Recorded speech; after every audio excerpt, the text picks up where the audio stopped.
Our senior reporter, Norris, Trent, standing by in Kherson, and we can cross to her now.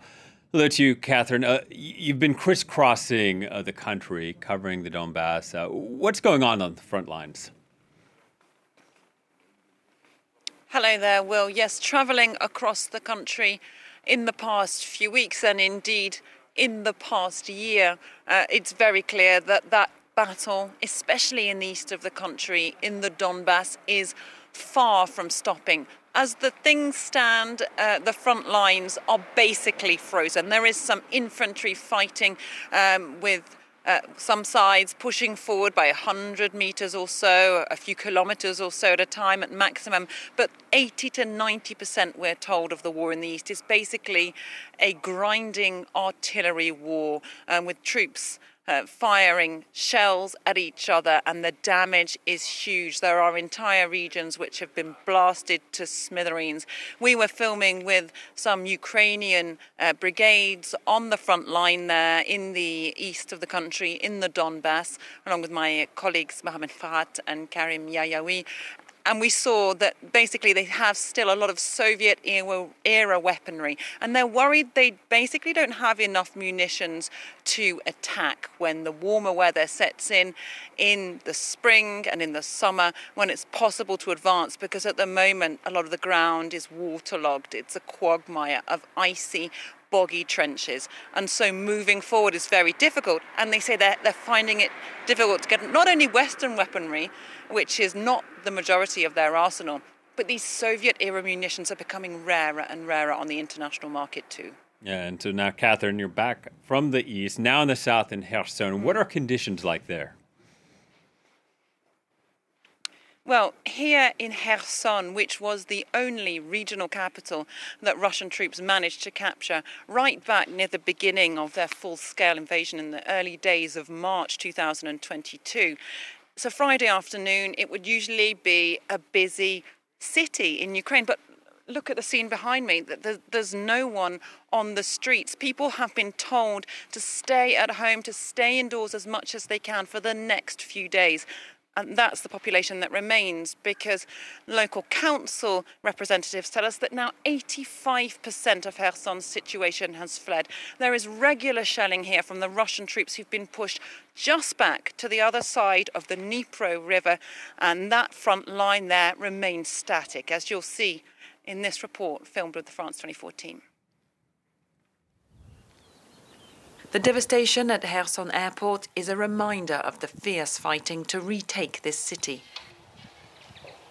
A zone still mined, now surrounded by defensive Ukrainian trenches. But the battle to push forward is frozen. It's positional warfare, trenches, artillery and drones. We're divided by the Dnipro River. The front line runs along the river. The edge of the city is deserted and perilous. From the other side, Russian troops send barrages of artillery, machine gun and sniper fire, and Ukrainians strike their positions in turn. Caught in the crossfire are those left of Kherson's population. Every day people queue for hours at an aid point, handing out food and winter clothes.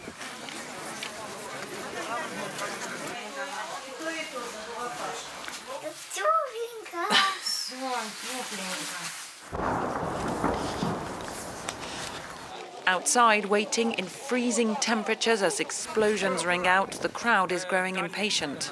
I came here yesterday at 4:30 in the morning to join the queue, but I didn't receive anything. I won't get anything today either. There's always shelling. It's every day. My nerves can't take it anymore. For the past 4 months, Kherson has endured daily indiscriminate shelling, emptying the city streets. When Russian troops were forced to withdraw from Kherson in November, this central square was full of celebrating crowds. But that euphoria is long gone. The hardest hit neighbourhood is Ostryv, an island on the Dnipro River. Still under Ukrainian control, but the Russians are just a few hundred meters away. Despite all the dangers, This couple is determined to carry on as best they can. We're staying. It is very frightening.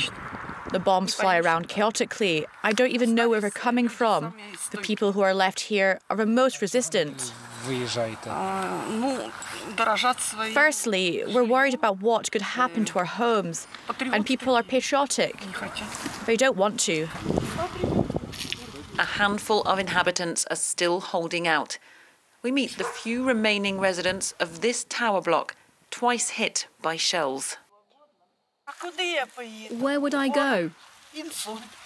Anyway, there are looters, health problems. I don't have enough money. So where would I go? And who would take me? To stay or pack up and go, a heart-wrenching decision. Around 100 people leave Kherson by bus every day. Some 85% of the city's population has now fled. Today, the driver's anxious. His minibus has just been hit by shrapnel. Ready to board, a mother and daughter from the neighbourhood of Ostriv. We waited until the last moment in the hope something would change, but we can't bear it anymore.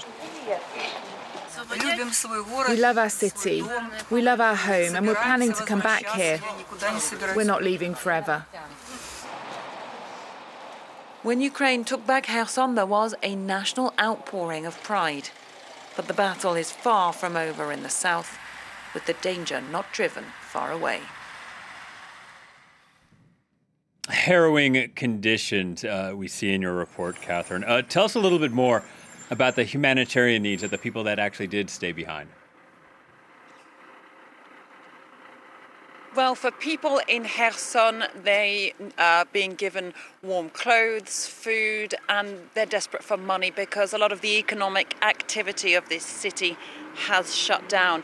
But for people in the wider region, this is a very rural, agricultural area usually, and the situation there has been dire throughout a very harsh winter.